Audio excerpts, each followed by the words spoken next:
Morning students, जैसा कि हम जानते हैं कि हमने 12th चैप्टर इनहेरिटेंस स्टार्ट कर दिया था। इनहेरिटेंस के इंट्रोडक्शन हमने पढ़ लिया था कि इंट्रोडक्शन आपका इनहेरिटेंस क्या होता है, विजिबिलिटी मोड किस तरह से उनको यूज करते हैं। इससे पहले वाले हमने वीडियो में देखा था कि हमारे पास सिंगल इनहेरिटेंस कैसे बनता है और आपको उसका प्रोग्राम देखा था। नेक्स्ट हम इसके बारे में बात करते हैं। सिंगल इनहेरिटेंस के बाद है multi level inheritance. Multi level inheritance आप कह सकते हैं कि आपके एक इनहेरिटेंस एक पेरेंट की दूसरे में या फिर दूसरे की तीसरे में ऐसे आती है। अगर हम इसको इस तरह से डिफाइन करें आपके कि आपके एक पेरेंट क्लास है, उसके फीचर्स आपके एक चाइल्ड के अंदर आए और फिर उसके फीचर्स दूसरी चाइल्ड क्लास के अंदर आए, इस तरह से। और ये आपको क्या है, आप जितने भी लेवल बनाना चाहते हैं इसमें लेवल बना सकते हैं। इसमें कोई आपकी लिमिटेशन नहीं होती है कि कितने लेवल की आप इनहेरिट कर सकते हैं क्लासेस को, ठीक है। तो हमने यहाँ पे आपकी तीन क्लासेस बनाई है, जिसको एक के बाद एक इनहेरिट किया है। पेरेंट क्लास है, फिर नेक्स्ट सब आपकी सब चाइल्ड क्लास है, फिर उसके बाद एक और चाइल्ड क्लास है, ठीक है। 3 क्लासेस बनाई है। फर्स्ट हम स्टार्ट करते हैं। हमारे पास iostream और conio.h हमारे पास 2 हेडर फाइल्स ली हैं। 2 हेडर फाइल्स के साथ में ये देखा है कि हमारे पास क्या है, आपके एक क्लास ली जिसका नाम है data1। मतलब हमारे पास क्या है, आपके data1 से एक बेस क्लास है आपकी, ठीक है। ये हमारे पास बेस क्लास है जो सबसे पहले बनी है। इसके अंदर हमने एक प्रोटेक्टेड आपके स्पेसिफायर, इसको इंटीजर x को हमने क्या बनाया है, प्रोटेक्टेड बनाया है। इसका मतलब है हम इसे ऑब्जेक्ट के थ्रू एक्सेस नहीं कर सकते, बस इनहेरिट कर सकते हैं, उसको यूज कर सकते हैं। नेक्स्ट बात करते हैं पब्लिक की। पब्लिक के अंदर हमने 2 मेंबर फंक्शन बनाए हैं, void get x and void show x। 2 नाम के फंक्शन बनाए हैं। void x के अंदर क्या है, हमने integer a as an parameter लिया है और इस a की वैल्यू को हमने इसमें असाइन किया है, x में असाइन किया है, x की वैल्यू को x को दिया है, ठीक है। इसी के बाद हमने void show x y, जिसके अंदर हमने क्या किया, इस x की वैल्यू को जो यहाँ पर हमने ली है एज एन पैरामीटर, तो उसको हमें क्या है, आपको आउटपुट स्क्रीन पे प्रिंट करवाना है x की वैल्यू को। यहाँ पर हमारे पास ये क्या है, हमारे पास ये आपकी फर्स्ट क्लास यहाँ फिनिश हो जाती है। इस फिनिश होने के बाद आप हमेशा सेमीकोलन लेंथ जरूर लगाएंगे। नेक्स्ट हमारे पास जब क्लास स्टार्ट होती है, दूसरी क्लास स्टार्ट होगी और क्लास का नाम हमने क्या data2 लिया, दूसरी क्लास का नाम data2। आपके कॉलन के बाद आपके मीडिया विजिबिलिटी मोड है। विजिबिलिटी मोड मैंने क्या पब्लिक दिया है और डाटा का मतलब इस ऊपर वाले क्लास के जितने भी आपके फंक्शंस है या फिर आपके डाटा मेंबर्स है उनको एक्सेस इनहेरिट करने के लिए। बाद में हमने इसमें क्या किया, इसमें एक और ये सब चीजें तो है, इसके अलावा उसकी अपनी खुद की एक फीचर है। इसमें प्रोटेक्टेड y एक इंटीजर टाइप का लिया, पब्लिक void get y, इसमें इंटीजर b नाम का एक वेरिएबल है जिसकी वैल्यू असाइन करी हमने x को, और उसी के साथ हमने दूसरा जो फंक्शन लिया उसमें क्या y की वैल्यू को प्रिंट करवाया है, ठीक है। यहाँ पे y की वैल्यू को हमने प्रिंट करवाया और हमारे पास सेकंड क्लास यहाँ फिनिश हो रही है, ठीक है। यहाँ पर हमारे पास सेकंड क्लास फिनिश। इसके बाद हमने क्या किया है, थर्ड क्लास यहाँ से बनाना शुरू किया है। थर्ड क्लास हमारे पास कौन सी है, क्लास एडिशन। इस क्लास का नाम क्या लिखा है, एडिशन, और हमने इसमें क्या किया है, पब्लिक data2। इसका मतलब हमने ये वाली क्लास data2 को इनहेरिट करा। अगर इस क्लास को इनहेरिट इस क्लास में किया है तो इसके अंदर ये वाली क्लास भी तो इनहेरिटेड है, इसके फीचर्स प्लस इसके फीचर्स इसमें आ गए, हमारे पास एडिशन क्लास के अंदर आ गए। तो हम इसी क्लास को आगे और डिफाइन करते हैं।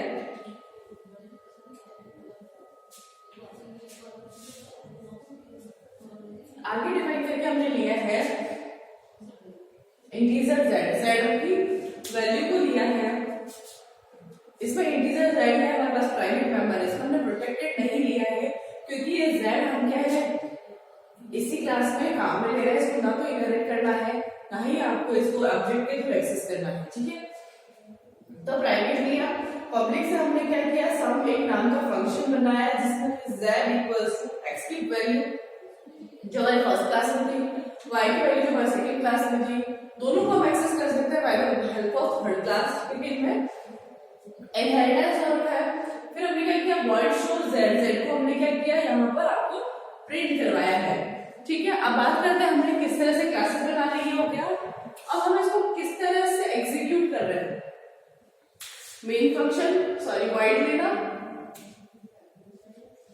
8 लेंगे तो आपको कुछ ना कुछ रिटर्न वैल्यू को आप पूछेगा कि आपके एरर आएगी इस तरह से कि आपको रिटर्न वैल्यू देगा। ठीक है, आपको आपका फंक्शन क्लियर स्क्रीन कर दिया। एडिशन ए मतलब हमारे पास जो डिराइव्ड क्लास है उसके अंदर हमारे पास क्या है, एक ऑब्जेक्ट बनाया। जो लास्ट क्लास होती है उसी का ऑब्जेक्ट बनाते हैं, क्योंकि उसमें हमारे पास सारे फीचर्स ऊपर वाले क्लासेस का इनहेरिटेड होता है। अब उसने क्या किया, a डॉट गेट x। अब a डॉट गेट x किसको एक्सेस कर रहा है, हमारे पास यहाँ पर एक्सेस कर रहा है। ठीक है, यहाँ a की वैल्यू क्या दे रखी है 4, तो a की वैल्यू यहाँ पर क्या हो जाएगी, x की वैल्यू 4 हो जाएगी। ठीक है, वापस यहाँ पर आए, a डॉट y की वैल्यू को क्या दिया 7, a डॉट y क्या हमारे पास यहाँ पर इसको एक्सेस करा हमारे पास इस फंक्शन को, x फंक्शन पे आए तो यहाँ पे क्या किया, y की वैल्यू को हमने पास क्या दिया 7, x की वैल्यू हमारे पास 4 आ गई। नेक्स्ट बात करते हैं a डॉट y क्योंकि a डॉट सम का फंक्शन को कॉल किया, तो सम फंक्शन हमारे पास कहाँ इधर, इसको क्या किया z is equal to x plus y, तो 4 प्लस 7 कितना आ गया, आपके x की वैल्यू 11 हो गई। 11 को स्टोर कर रखा है इसने। फिर हमारे पास a डॉट शो y, अब a डॉट शो x है फर्स्ट। अब a डॉट शो x किसको एक्सेस कर रहा है, हमारे पास यहाँ इस फंक्शन को एक्सेस कर रहा है। इसको क्या कर रहा है, x की वैल्यू को वो प्रिंट कर रहा है। तो आपके आउटपुट स्क्रीन पे यहाँ पे क्या होगा, x की वैल्यू को वो प्रिंट करा। फिर हम बात करते हैं a डॉट शो y की। a डॉट शो y में जैसे हम जाएंगे तो कहाँ पर आएगी हमारे पास, यहाँ पर, और ये क्या y की वैल्यू को प्रिंट करेगा, y की वैल्यू यहाँ पर 7 है। नेक्स्ट हम बात करते हैं a dot show z। a dot show z यहाँ पर कहाँ पर है, इसको एक्सेस करेगा, यहाँ पे क्या है z की वैल्यू को वो प्रिंट करेगा। तो z की वैल्यू हमारे पास कितनी आई 11। गेट सी से हमारा प्रोग्राम क्लोज हो गया। तो हमने इस प्रोग्राम में ये देखा कि हमने एक क्लास बनाई, उस क्लास को इनहेरिट किया दूसरी क्लास में, और दूसरी क्लास के जो मेंबर्स थे उनको इनहेरिट किया हमने थर्ड क्लास में। इन थर्ड क्लास का एक आपका ऑब्जेक्ट बना के सारे फंक्शंस को, जितने भी फंक्शंस है यहाँ पर, चाहे ये वाला फंक्शन हो, ये है, ये जितने भी फंक्शंस है आपको सब वहां आपके इसी एक ऑब्जेक्ट से आपने कॉल करा है, ताकि आपके जितने भी मेंबर्स आपके पब्लिक है या प्रोटेक्टेड है वो सबको क्या है एक्सेस कर पा रहा है। इसमें अगर हमारे पास प्राइवेट होता है, प्रोटेक्टेड की जगह मैं यहाँ पर प्राइवेट लिख देती और इंटीजर एक्स आप प्राइवेट मान लेती, तो ये इस क्लास के अंदर तो आप इसको काम में ले सकते हैं एक्स की वैल्यू के लिए। पर जब हम बात करेंगे जो उसको कॉलिंग की बात करेंगे तो ना तो ये इनहेरिट होगा इसमें वाई में, सेकेंड वाले में नहीं आएगा, ना ही इसमें थर्ड वाले में एक्सेस होगा। क्यों इनहेरिट होगा, क्योंकि एक्स की वैल्यू इनहेरिट नहीं हो सकती, क्योंकि अगर हमने यहाँ पे प्राइवेट लिया तो प्राइवेट वाले मेंबर्स सारी एक्सेस नहीं हो सकती है। इसमें बहुत सारे लेवल्स आप चाहें तो कर सकते हैं, आपकी बुक में अभी 3 लेवल्स का ही दे रखा है, हमने उतने का ही आपका एक प्रोग्राम बनाया है। इसके अलावा हम ये देख सकते हैं कि क्या क्या हमारे पास लिमिटेशन होती है, कि इसमें लिमिटेशन आपको कुछ नहीं है, पर हमें ये चेक करना पड़ता है कि लास्ट आपकी फाइनल जो चाइल्ड क्लास है ऑब्जेक्ट सिर्फ उसी का बनेगा, उसका बनाने के बाद आप मल्टी लेवल को यूज कर सकते हैं। इसके बाद हमारे नेक्स्ट वीडियो में हम देखेंगे आपके मल्टीपल इनहेरिटेंस किस तरह से आपको एग्जीक्यूट होता है। ठीक है, इसके बाद हम इसी का प्रोग्राम देख रहे हैं हमारे कंप्यूटर स्क्रीन पर। तो ये हमारा प्रोग्राम है आपके मल्टी लेवल आपके इनहेरिटेंस पे। मल्टी लेवल इनहेरिटेंस आपको पता है कि जैसा हमने बात करी है कि इसमें एक पेरेंट क्लास होती है, उस पेरेंट क्लास के जो फीचर्स हैं वो इनहेरिट करता है उसके एक दूसरे नीचे आपकी एक चाइल्ड क्लास, और उस चाइल्ड क्लास को भी एक और क्लास इनहेरिट करती है जो कि next second parent class child class होती है, वो इनहेरिट करती है। इस तरह से हम कहते हैं कि एक आपके ब्रांच आपके एक के बाद एक क्लासेस उसको इनहेरिट करती है, जो फर्स्ट वाली सेकंड को, सेकंड थर्ड ऐसे इनहेरिट हो रही है।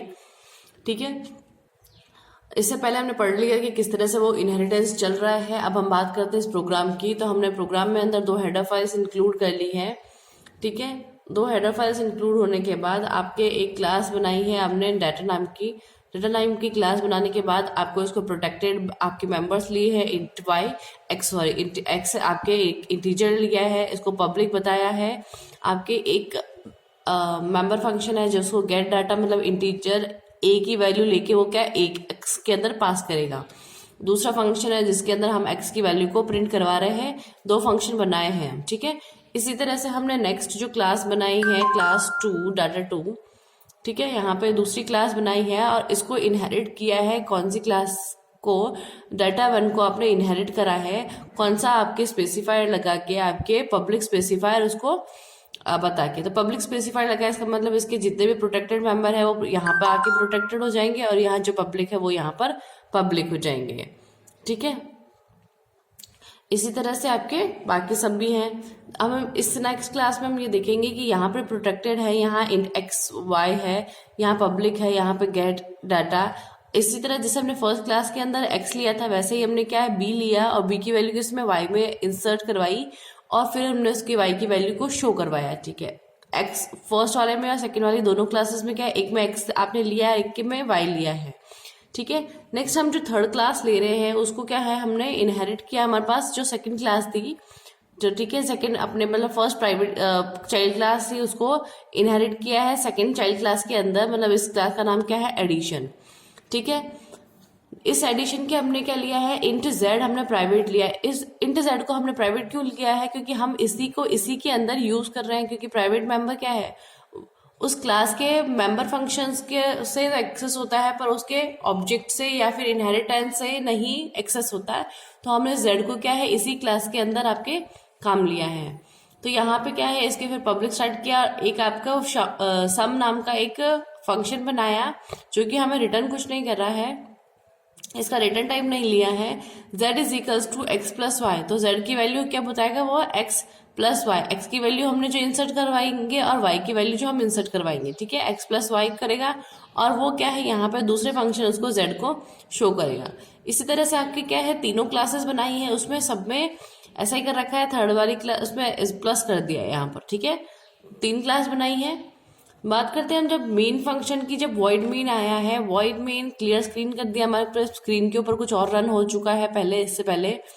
अब हम बात करते हैं एडिशन ए। एडिशन ए ये क्या है, एडिशन हमारी कौन सी क्लास है, हमारे पास जो लास्ट जो हमने चाइल्ड क्लास बनाई थी मतलब सेकंड चाइल्ड क्लास थी जिसने डिराइव्ड क्लास के इनहेरिटेंस को और आपके जो फर्स्ट चाइल्ड क्लास थी उसको इनहेरिट किया था, उनके फीचर्स को इनहेरिट किया था, ठीक है। उसका एक ऑब्जेक्ट बनाया आपके, फिर इसमें लिखा है a डॉट गेट एक्स। अब ये a डॉट गेट एक्स की वैल्यू हम कहाँ से लेंगे, हमारे याद है कि हमारे पास जो पेरेंट क्लास थी ऊपर, इस पेरेंट क्लास के अंदर ये वाला फंक्शन था गेट एक्स के अंदर हमारे पास इंटीजर a की वैल्यू क्या आ जाएगी 4 आ जाएगी, 4 इंसर्ट हो जाएगी और वो 4 किसको x को करवाएगा, x को देगा, ठीक है। वापस अब हम वापस नीचे आते हैं तो हम देखेंगे नेक्स्ट हमने क्या किया है गेट y 7। अब हमें क्या किसको 7 को आपको बताना है, ठीक है, आपके इंसर्ट करवाना है। तो अब ये y कौन सी क्लास में थी, हमने जो सेकंड क्लास